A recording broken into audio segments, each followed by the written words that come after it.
Dans moins de 500 jours, ces berges sur Seine seront noires de monde. 600 000 personnes attendues pour la cérémonie d'ouverture des JO. Autour des stades se masseront aussi des foules immenses sous l'œil de ces caméras. Pour la première fois, la vidéosurveillance devrait être assistée par l'intelligence artificielle.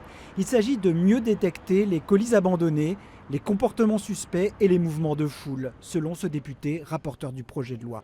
C'est un enjeu de sécurité qui est considérable. Il y a la fameuse cérémonie sur la Seine. Donc évidemment, c'est un moment de joie, d'attractivité pour la France, de rayonnement de la France qui est très fort, mais c'est aussi un moment où il faut faire attention parce qu'il y a des risques terroristes qui seront là. L'enjeu, c'est d'avoir tous les outils disponibles pour garantir la sécurité des Jeux. Et tout ça étant parfaitement garanti parce que ce sera sans aucune analyse faciale et sans aucune analyse des données biométriques. Donc c'est juste quelque chose qui va signaler aux personnes qui sont derrière les écrans qu'il y a un danger éventuel et qui va produire une alerte. Il n'y aura aucune décision prise par l'intelligence artificielle. Il n'y aurait donc pas à craindre une dérive à la chinoise. Pas si sûr pour les ONG. Selon cette association de défense des libertés dans l'environnement numérique, les Jeux de 2024 servent de prétexte pour imposer la vidéosurveillance algorithmique en France. Il y a l'idée que, vu que c'est un événement exceptionnel, il faudrait des mesures exceptionnelles.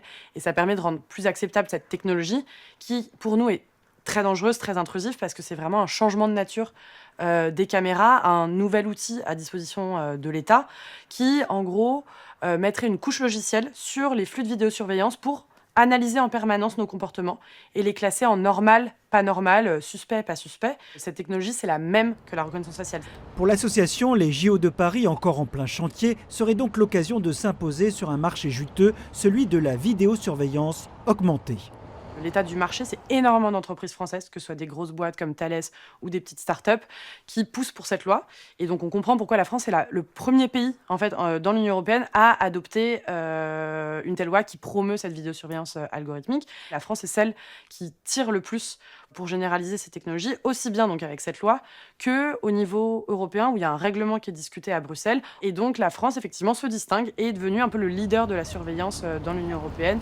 La loi défendue par la majorité gouvernementale prévoit qu'il s'agira d'une expérimentation, limitée dans le temps jusqu'à fin 2024. Mais une fois la technologie adoptée, il sera peut-être difficile de revenir en arrière.